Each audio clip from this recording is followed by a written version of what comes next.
Búsqueda con adversarios. Para hablar de la búsqueda con adversarios, es preciso que veamos el contexto en el cual se aplican estas estrategias o técnicas de búsqueda. Los juegos. Los juegos, como bien sabemos, han desafiado el intelecto humano desde que existe la civilización.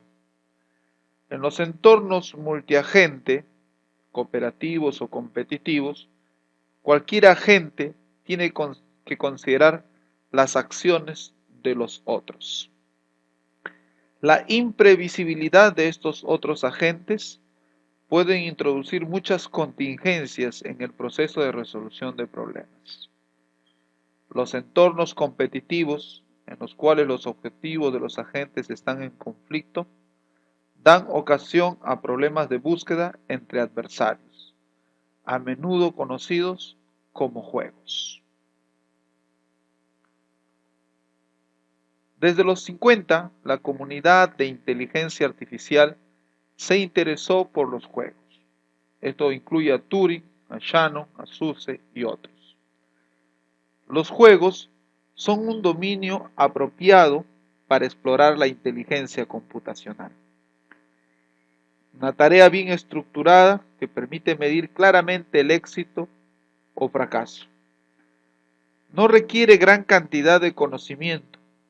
Pueden ser resueltos buscando una ruta del estado inicial hacia el estado meta. Con el progreso continuo del juego, las máquinas han superado a las personas, derrotando a campeones mundiales humanos en ajedrez y backgammon.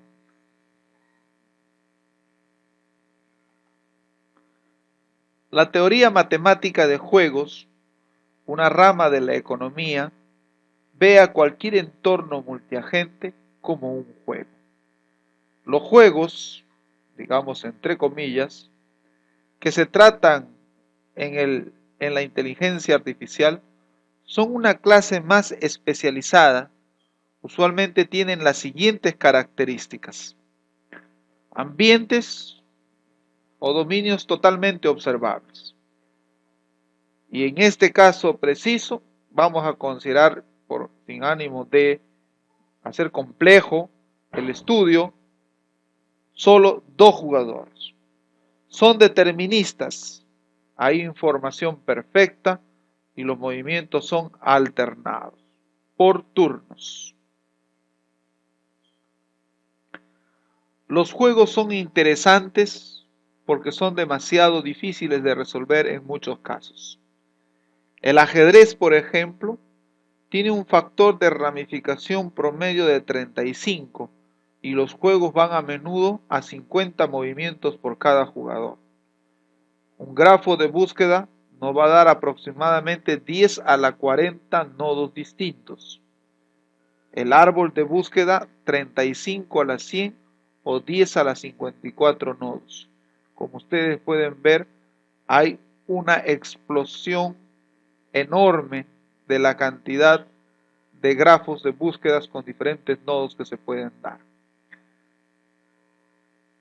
Los juegos, como el mundo real, requiere la capacidad de tomar alguna decisión, que se conoce como la jugada, cuando es infactible calcular la decisión óptima. La investigación en juegos ha generado varias ideas interesantes de cómo hacer uso del tiempo lo mejor posible. Decisiones óptimas en el juego. Un juego puede definirse formalmente como una clase de problema de búsquedas con los siguientes componentes. El estado inicial. Existe un estado inicial, una función sucesor que devuelve una lista de pares, movimiento, estado. Un test terminal que termina cuando termine el juego, ya sea por estructura o propiedades o función utilidad. Una función utilidad. Búsqueda entre adversarios. Acá tenemos cómo se desarrolla este juego de 3 en raya, o como muchos de nosotros también lo conocen como Michi, el cual consiste en formar una columna o una fila o una diagonal con aspas o con ceros. Entonces partimos en un estado inicial donde no hay ningún dibujo y le toca a uno de los adversarios empezar el juego. ¿Cuántas opciones tenemos de marcar en un casillero de 3×3? 9 opciones, tal como se muestran acá las 9 opciones. De esas 9 opciones hay una que tenemos que realizar. Entonces, se da un valor máximo de posibilidades que tiene el primer jugador. 9 opciones. Ahora le toca el turno al siguiente. Dado que el primero ha marcado alguno de los casilleros, el siguiente de hecho tiene menos posibilidades que el anterior. Entonces hay un mínimo de posibilidades respecto al anterior. En este caso, 8 posibilidades o 8 casilleros para poder marcar. Luego, del mismo modo, habrá 7 y así sucesivamente hasta encontrar un final. El final se determina cuando los ceros han completado una columna, una fila o una diagonal. Y del mismo modo cuando las aspas han completado una fila, una columna o una diagonal. Esto es un tipo de juego entre adversarios.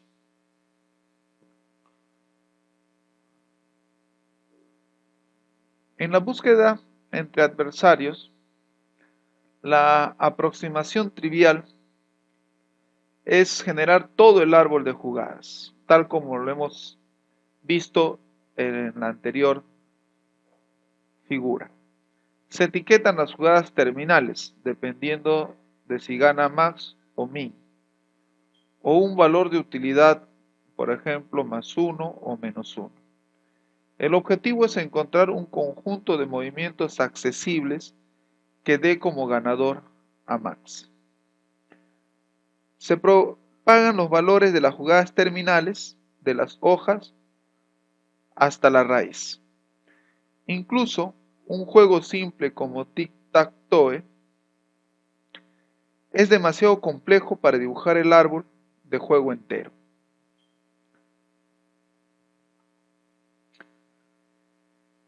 Aquí tenemos dicho juego, ¿no? Acá tenemos menos, -1, -1, que son los estados finales. Estos vienen de acá, -1, -1.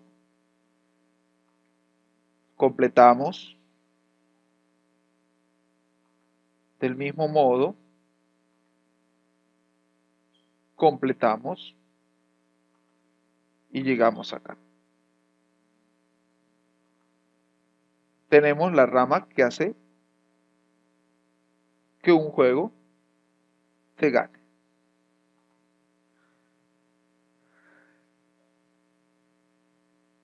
La aproximación heurística, definir una función que nos indique lo cerca que estamos de una jugada ganadora o perdedora, es importante tomarla en cuenta. En esta función interviene información del dominio, es decir, de las posibilidades de todos los estados. Esta función no representa ningún coste, ni es una distancia en pasos. El algoritmo busca con profundidad limitada. Cada nueva decisión por parte del adversario implicará repetir parte de la búsqueda. Veamos el ejemplo tic-tac-toe, donde vamos a ver cómo este se ejecuta.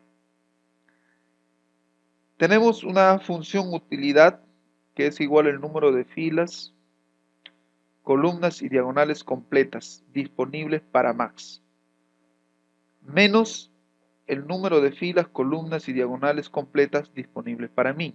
Entonces tenemos definida a E como una función utilidad que es la diferencia entre el número de filas, columnas y diagonales completas menos el número de filas, columnas y diagonales completas disponibles para mí. Max juega con X y desea maximizar E. Min juega con 0 o O y desea minimizar E. Valores absolutos altos de E. Buena posición para el que tiene que mover. Controlar las simetrías, utilizar una profundidad de parada, como en el ejemplo 2. Acá tenemos las posibilidades para poder desarrollar el juego tic-tac-toe.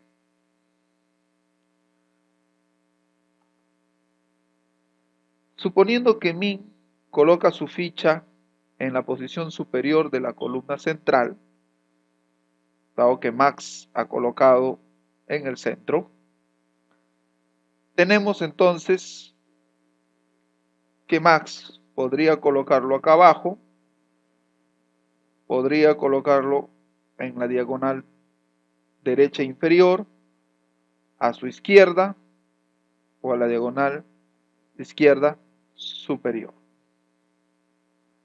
¿verdad? Ya. Entonces podría colocar arriba en la primera fila, en la segunda fila o en la tercera fila. Si coloca en la parte de arriba, se van a desarrollar todas estas opciones. Del mismo modo, para cada uno de estos hay opciones diferentes. Suponiendo que Min coloca su ficha en la esquina superior derecha, entonces se desarrollan estas otras opciones. Por convención, las jugadas ganadoras se evalúan hacia el más infinito y las perdedoras hacia el menos infinito. Tres ideas básicas. Evaluación estática. Cálculo de un número que refleje la calidad del tablero. Positivo indica una posición favorable, negativo una favorable al adversario. Búsqueda hacia adelante. Se debe analizar varios niveles abajo para tomar una buena decisión en profundidad limitada. Modelado de adversarios. Se modela el comportamiento de un jugador de maximización y uno de minimización. Ambos siempre toman las mejores decisiones. Bajo esas condiciones o ideas básicas se desarrolla el juego. ¿Qué hace Minimax? ¿Qué jugada debemos seleccionar? ¿Realmente estamos seguros que será una buena jugada? ¿El adversario podría quedar en una posición adecuada para hacernos daño?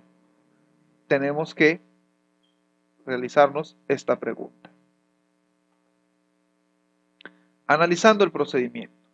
En el nivel de maximización se busca un movimiento que lleve a un número positivo grande. En el de minimización a uno que lleve hacia negativos. Las decisiones del maximizador deben tener conocimiento de las alternativas disponibles para el minimizador del nivel inferior y viceversa. Cuando se alcanza el límite de exploración, el evaluador estático proporciona una base directa para la selección de alternativas. Minimax propaga información de abajo hacia arriba. Algoritmo. Para efectuar una búsqueda mediante Minimax, si el límite de búsqueda se ha alcanzado, calcular el valor estático de la posición actual, dar a conocer el resultado. De otro modo, si en niveles de minimización, usar Minimax en los hijos de la posición actual y dar a conocer el menor de los resultados. De lo contrario, si el nivel es de maximización, usar minimax en los hijos de posición actual y notificar el mayor de los resultados. Orden de visitas y evaluación. Acá tenemos la orden de visitas y evaluación. Muy bien.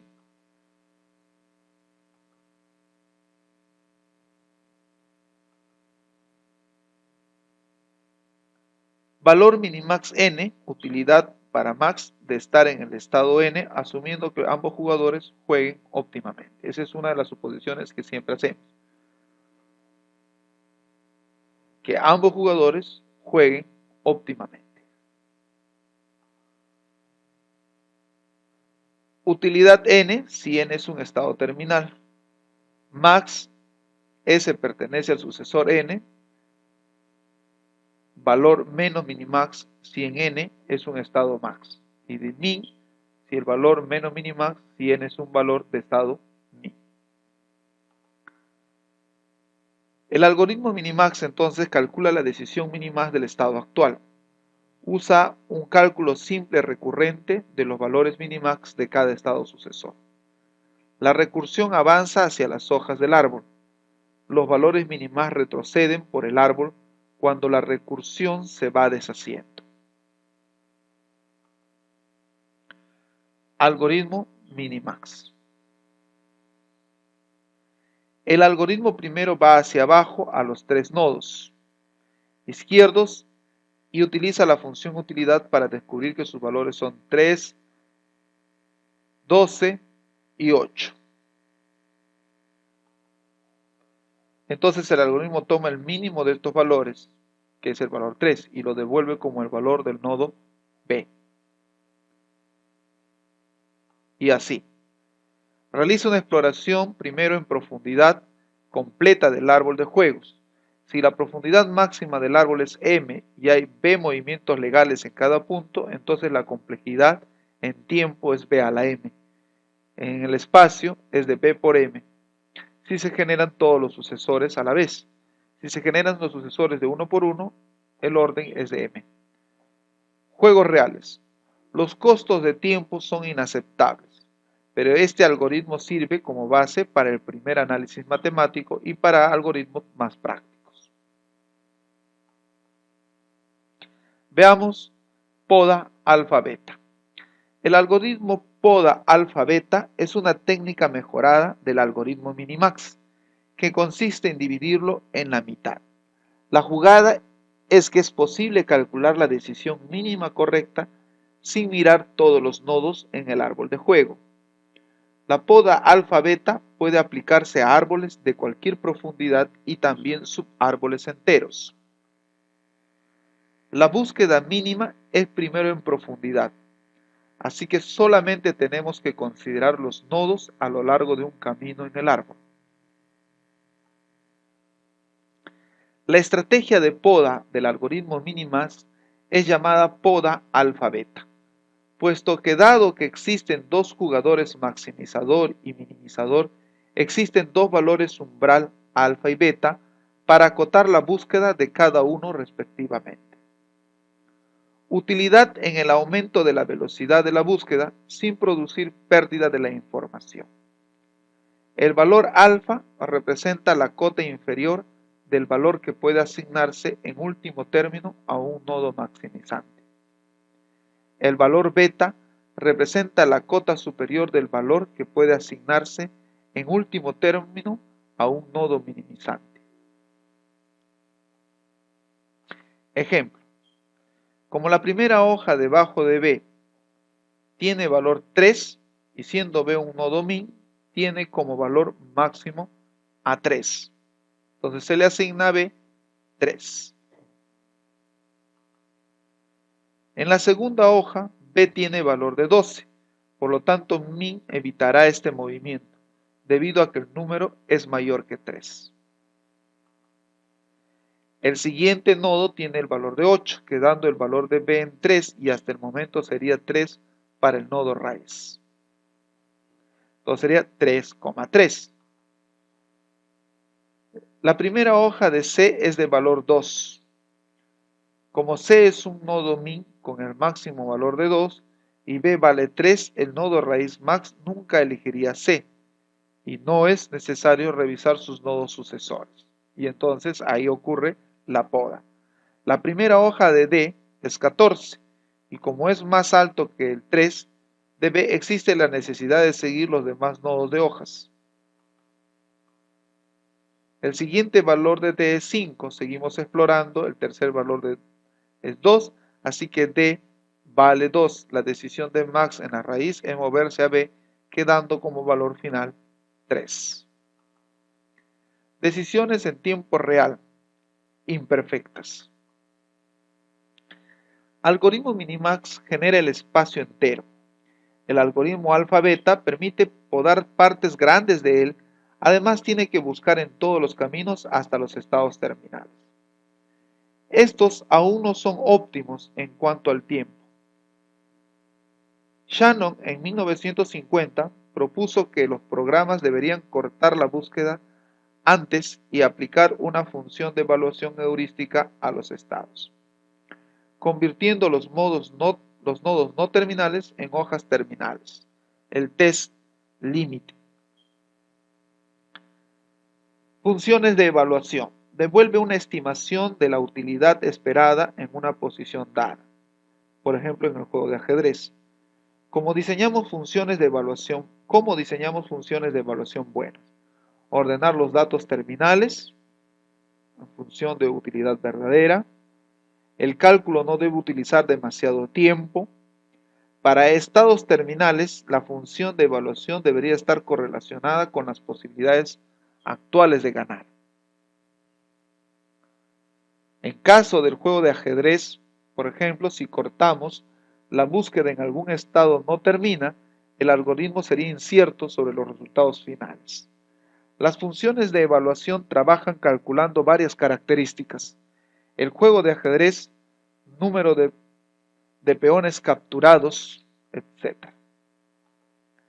Las características juntas definen varias categorías o clases de equivalencia. Cualquier categoría puede tener algunos estados que conduzcan a empates, triunfos o pérdidas. Se puede obtener un valor que refleje la porción de estado con cada resultado. Ejemplo, estamos encontrados en la categoría que conduce. 72% de triunfo, 20% de pérdida y 8% a un empate. Digamos, una función de evaluación. Se le puede determinar para cada categoría y se le puede producir una función para cualquier estado. Entonces acá tenemos el valor esperado para cualquiera de los dos estados, ¿no? Si X es el estado, 72% más 1, 20% menos 1 y 8%, ¿no?, por 0 o más 0. En la práctica se requiere demasiadas categorías y demasiadas experiencias para estimar todas las posibilidades de ganar.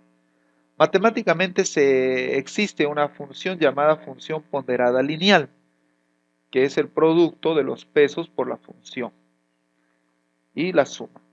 Funciones de evaluación, donde cada uno es un peso y cada una es una característica de la posición. En el ajedrez serían los números de cada clase de piezas sobre el tablero y los podría ser los valores que tienen las piezas.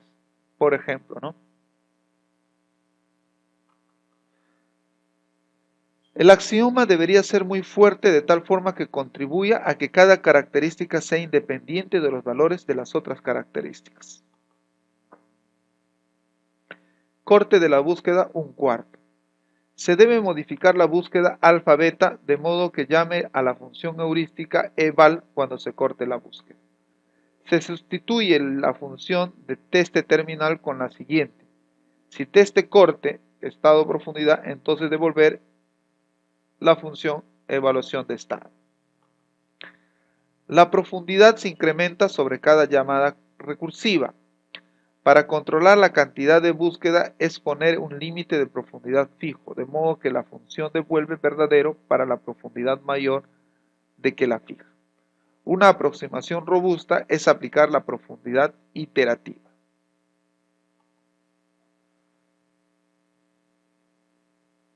El corte de la búsqueda 3/4 puede conducir a errores. Las posiciones no estables en un ajedrez se pueden extender hasta que se alcancen posiciones estables, denominada búsqueda de estabilidad o de reposo. A veces se restringe a solo ciertos tipos de movimientos, como movimientos de capturas, que resolverán rápidamente la incertidumbre en la posición. Efecto horizonte. Es más difícil de eliminar. Se produce cuando el programa afronta un movimiento del oponente. El uso de extensiones excepcionales ha sido bastante eficaz para evitar el efecto horizonte sin añadir demasiado coste a la búsqueda. Como conclusión, la combinación de todas las técnicas descritas proporciona un programa que pueda jugar el ajedrez loablemente o a otros juegos. Juegos que incluyen un elemento de posibilidad. En la vida real existen factores imprevisibles. Los juegos reflejan esto. Por ejemplo, los dados. El elemento aleatorio acerca a la realidad. Vagamon, por ejemplo, o indicaciones. En el Vagamon tenemos acá un juego de Vagamon con dados, donde hay fichas negras y fichas blancas. El objetivo de Vagamon es quitar todas sus piezas del tablero antes que su oponente. Un árbol de juego en el Vagamon debe incluir nodos de posibilidad, nodos max y nodos min. Blanco sabe cuáles son sus propios movimientos legales. No sabe lo que va a salir a negro. Blanco no puede construir un árbol de juego estándar como en el ajedrez. Una posición típica de Vagamon, el objetivo del juego es mover todas las fichas del tablero. Blanco mueve a la derecha hacia 25 y los movimientos de negro al contrario hacia 0. Una ficha puede moverse a cualquier posición a menos que haya varias piezas del oponente. Si hay un oponente es capturado y debe comenzar en la posición mostrada. Blanca ha sacado 6, 5 y debe elegir entre 4 movimientos legales. 5, 10, 5, 11, 5, 11, 19, 24, 5, 10, 10, 16, 5, 11 o 11, 16. Y entonces aquí está el diagrama de grafos que presenta un árbol de juegos esquemáticos para la posición de Vagamon. Están los nodos de posibilidades, la posibilidad de que ocurra y las posibles tiradas, que son parámetros que ahora hay que considerar. Hay 36 resultados posibles, 6 por 6 lados. Pero como 6 y 5 es igual a 5 y 6, solo hay 21 resultados distintos, quitando la diagonal. Los 6 dobles tienen una posibilidad de 1 sobre 36. Los 15 restantes son de 1/18. Programas de juegos. Programas de juegos. Regresemos al ajedrez. Tiene unas reglas claramente definidas y unos objetivos inequívocos. Deep Blue, o Azul Profundo, que fue una de las mejores computadoras, fue clasificado como el mejor jugador de ajedrez en computadora, además de ser el primero en batir o ganar al maestro de ajedrez Garry Kasparov. La búsqueda que utiliza la alfa-beta estándar de profundidad iterativa con capacidad de generar extensiones más allá de su límite. Chinook es probablemente el mejor programa de ordenador de damas, ya que fue el primero en ganar un campeonato del mundo contra humanos. Este programa usa la búsqueda alfa-beta. Chinook usa una base de datos precalculados de 444 billones de posiciones con 8 o menos piezas sobre el tablero para así hacer frente a la fase final del juego de forma impecable. Otelo, también llamado Reversi, siendo más popular como un juego de computador que como de mesa. Otelo crea interés entre los programadores debido a la sencillez de sus reglas, solo un tipo de movimiento, un único tipo de fichas, etc. Por ejemplo, el programa Logistelo del 97 derrotó claramente al campeón mundial Murakami por 6 victorias a 0. Minimax es el método de decisión que utiliza Otelo para minimizar la pérdida máxima esperada en juegos, con poda alfa-beta. El elemento de incertidumbre que introduce el lanzamiento de datos en el juego del Vagamon hace de la búsqueda un lujo muy costoso. El primer programa que tuvo repercusión, BKG, utiliza solo búsqueda de una capa, aunque la función de evaluación era bastante compleja. Y lo más interesante es que su inteligencia artificial está mejorando gradualmente. Recientemente, Gary Tesauro combinó el método de aprendizaje de Samuel con las técnicas de las redes neuronales para crear una nueva función de evaluación. El programa TD-Gammon está considerado sin lugar a dudas entre los 3 mejores jugadores del mundo. Go, juego de mesa más popular de Asia que requiere tanta disciplina como el ajedrez. El tablero es de 19 por 19. El factor de ramificación comienza en 361, desalentando los métodos de búsqueda. La mayor parte de los mejores programas combinan técnicas de reconocimiento de modelos con la búsqueda limitada. Los programas más fuertes son GoEMAT de Chen, Xingqing y GoE4++ de Michael Reis. Go es una área que se beneficiará de la investigación que utilizan métodos de razonamiento más sofisticados. Bridge es un juego de información imperfecta. En las cartas de un jugador se esconden de los otros. El juego óptimo en el Bridge incluye elementos de reunión de información, comunicación y probabilidades. Bridge Baron es un sistema de juegos que usa planes complejos y jerárquicos que implican ideas de alto nivel como astucia y aprieto. Keep, el mejor programa de Bridge actual, aproxima esta idea generando 100 partidas consistentes con información propuesta y escogiendo la acción que gana más en promedio. Muy bien, con este resumen hemos concluido el tema 4 de la unidad 2. Nos estamos viendo en la unidad 3. Hasta entonces.